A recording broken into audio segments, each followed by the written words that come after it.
Hello అండి. Healthy breakfast సిరీస్లో day 1 first healthy breakfast వచ్చేసి పెసరట్ అండి. సో ఇది చాలా ప్రోటీన్ రిచ్ దోశ అండి. దీన్ని మనము నైట్ అంతా పెసలను నానబెట్టేసేసుకొని తర్వాత నానిన పెసల్ని ఒక మిక్సర్ జార్లో వేసుకొని అల్లము, ఒక ఇంచు అల్లము, కొన్ని పచ్చిమిరపకాయలు వేసుకొని బాగా గ్రైండ్ చేసుకొని పక్కన పెట్టేసుకోవాలండి. సో ఒక 5 మినిట్స్ తర్వాత ఈ గ్రైండ్ చేసుకున్న వాటిలో ఒక స్పూన్ సాల్ట్ వేసుకొని బాగా మిక్స్ చేసేసుకొని మనము ఈవెన్గా బాగా మిక్స్ చేసేసుకొని తర్వాత దోశ ప్యాన్ పెట్టుకొని అందులో పెసరట్టు మనము దోశలాగా బాగా స్ప్రెడ్ చేసుకొని పలచగా దానిపైన మనము కొన్ని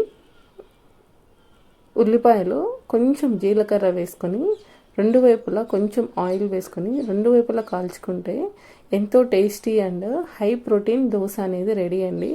సో ఈ హెల్తీగా మనము వెయిట్ లాస్ జర్నీలో ఉన్న వాళ్ళు కానీ, డయాబెటిక్ పేషెంట్స్ కానీ మనకు కార్బోహైడ్రేట్స్ తక్కువ ఇంటేక్ తీసుకొని ఇది ప్రోటీన్స్ హైగా ఉంటాయి కాబట్టి మనము వెయిట్ లాస్ అనేది బాగా అవ్వచ్చు.